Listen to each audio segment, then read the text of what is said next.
Good morning, Knicks fans. Tough loss last night. Tough loss last night, and we only played like 1.5 quarters of basketball. So, what do you expect when you don't play 48 minutes? When you can't play 48 minutes because the refs are on your back. So, whatever. I'll take it. It is what it is. We'll come back. We got another game coming up. But what are the problems with last night's game, buddy? I don't even know. There's nothing like really specific. I mean, free throws, obviously. Fouling, obviously. If you know they're calling the game tight, stop hand checking. Stop hand checking. And D'Angelo Russell, we see you with those little rip through fouls. That's nonsense, man. That's nonsense. The whole league knows it. We all know it. Anybody who plays basketball knows it. That stuff's not a shooting foul. Get out of here with that garbage. But aside from that, the refs did us no favors. All right? The fans did us no favors. That crowd was out of it because that first half was just awful. How could you cheer for a team like that? So, a lot of bad stuff going on. But we still here. We're still doing it. All right?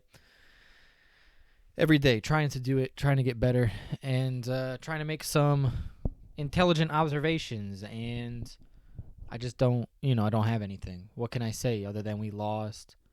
We didn't play all that well. Alec Burks, could you please hit a shot? One shot only. Everyone wants to slander Randle. Everybody wants Randle to get thrown out to the bus for missing free throws. And I'm going to say, yeah, you need to hit free throws, but we need everybody to actually come ready to play. Kemba Walker came ready to play, didn't he? Sure. RJ Barrett came ready to play, barring a bunch of really bad turnovers. Randle came ready to play, but where is Alec Burks? So, had he hit just one three-pointer, had they counted that one shot from the corner before they called the foul on for Randle, would have been a different game. But also had Randle hit, more than 60% of his free throws, this would be a whole different story. I thought Mitchell Robinson did a really good job. Maybe not getting pulled out from the paint. He was a little slow on when people were attacking him on the drives, but his post defense was great. Randle's help defense was awesome.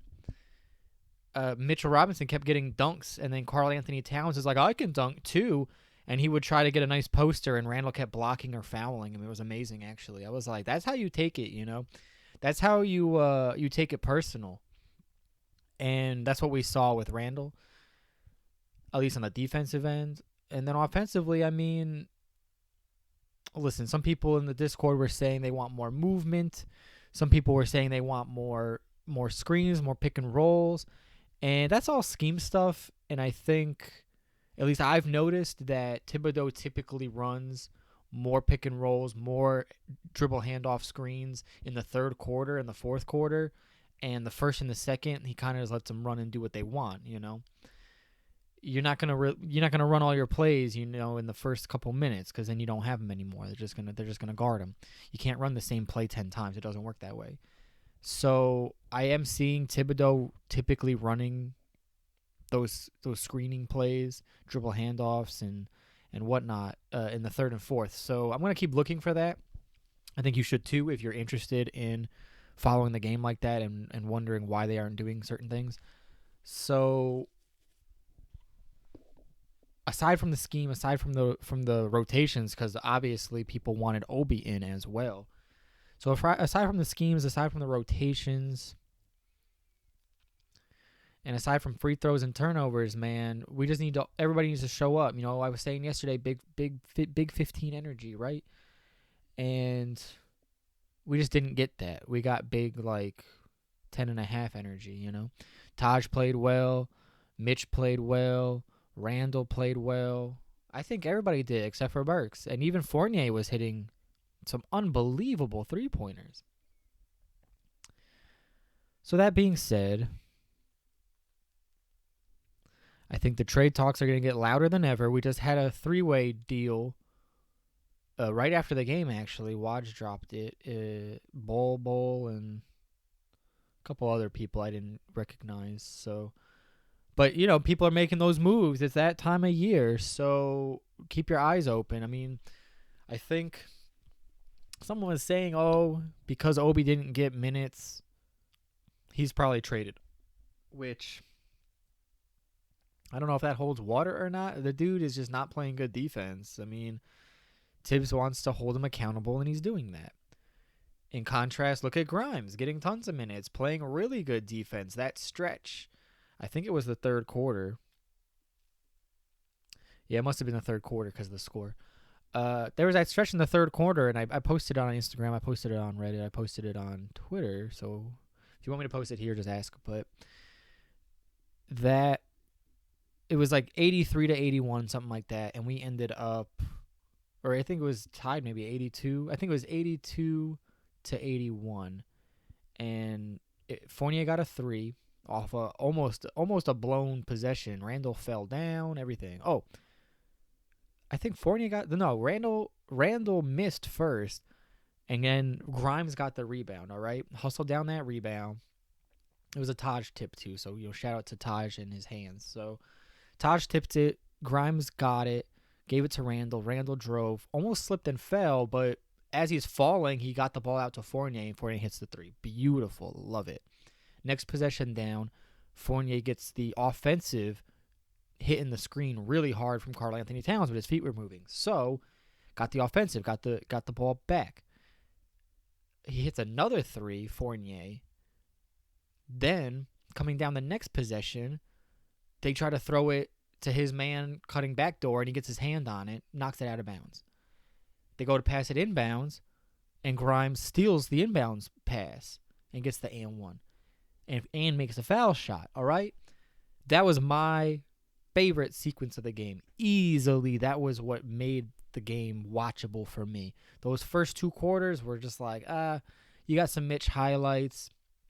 There were some good offensive sets with RJ. There was some like sloppy stuff too. So the first half was like between the refs, between the fouls, between the stagnant offense, it really wasn't looking all that good. I was like, oh man, here we go again. Another night of Knicks basketball just not showing up.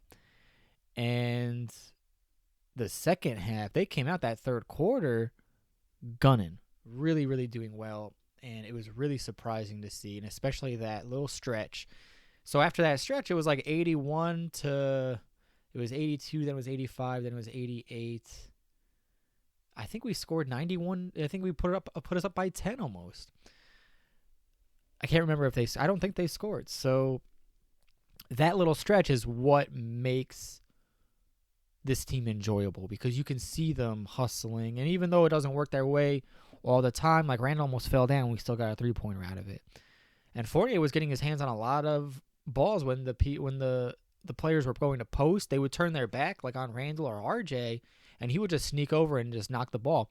And he doesn't always get the steal. He got one last night that was really good, but he doesn't always get the steal, but at least it makes you pick up your dribble. And when you pick up your dribble, then you got limited options now. You got to shoot or pass. That's it. So that kind of pressure from Fournier, he's been all over the place. And just getting his hands in the passing lane, that's what you want to see from this guy, especially with the money that we're paying him. So between the defense and the offense from last night was great. It was really Burks that kind of let us down, and free throws. And then obviously excessive fouling. A lot of those weren't fouls, but a lot of them were. And they're just like ticky-tack. Like, yeah, 90% of the time they don't call them, but it is a foul, and when they do call it, you can't really be upset because your hand's on the guy, and he's past the three-point line. You can't do that anymore. I know that's a modern rule, and I know that's a modern take, but that's the way it is. You got to keep your hands off. And when they're calling the game like that, and Russell's going to play the game like that, and they're looking for the contact, just like Trae Young, just like Harden, you got to play hands off. I mean, it's an annoying way to play, especially on a back-to-back when your legs are tired. And when you have your hand on the guy, you can get a better feel for where he's going. So I get why you do it, but it's just when they're calling it that tight. It was Ed Malloy, I believe. Ed Malloy. I hope you got your money's worth, man, because we all saw it. And I'm not really much for disparaging the refs because they do have a difficult job in a fast-paced work environment with cameras and hostile fans and all that. But we would normally, at other games, at other points in the season, we're normally like, oh, it's because a lot of the refs are out and they're sick and yada yada, and these are like the substitutes. But Ed Malloy has been in the league a while, and he's like a fairly seasoned ref. So those little ticky tacks, that's because he wanted to do that. Because he wanted to call those little ticky tacks. Like I said, 90% of the time they don't call it, and I get it. That is the call. I get it. Like, he wasn't wrong for a lot of those calls, but it's like, why are you calling these? Like, why are you giving our centers 3 fouls each in the first half? I think Taj had 3. I know Mitch had 3, but I'm not sure about Taj. I'd have to check. But either way, I know we're all really upset over the refs, and I think we're all really upset over RJ's passing and Randle's free throws. But let's not forget Burks, and let's not forget, let's be mad at Tibbs too for the rotations. So, if we want to be negative, and we got a lot to be negative about, but if we want to be positive and say something, I think Grimes is a very high spot in our team right now. I think RJ is becoming that finesse player, that shoot off the dribble type of player. Whether or not his passing will ever get there, I don't know. I don't have faith in that, to be perfectly honest. But I don't think he needs to be like a super amazing passer. I think he just needs to make the right decisions. And when you, like that play towards the end where RJ tried to do a cross-court pass and just threw it right into him, it's like, bro, you can't pass across the top of the key like that. Just a chest pass, a casual chest. He didn't throw it high or anything. But he knew what he had to do. He had to get the ball out of his hand and start running the offense, running the play that Thibs want.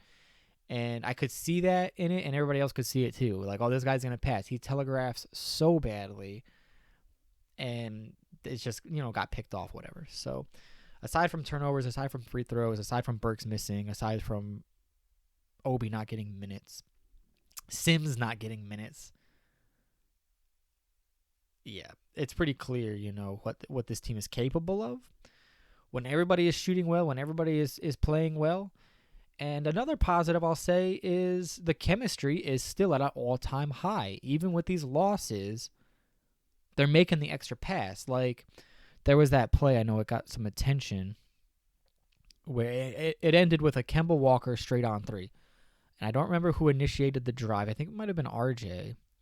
Kicked it to the corner, and then out to Randle at the elbow, and Randle made the extra pass to Walker, and he would have shot that. If that was Elfrid Payton at the top of the key, Randle would have shot that. So he's trusting his guys next to him. Kemba, he can take rest all he needs. I mean, if he comes back playing this well, we just got to figure it out on the days he can't play, and that's fine.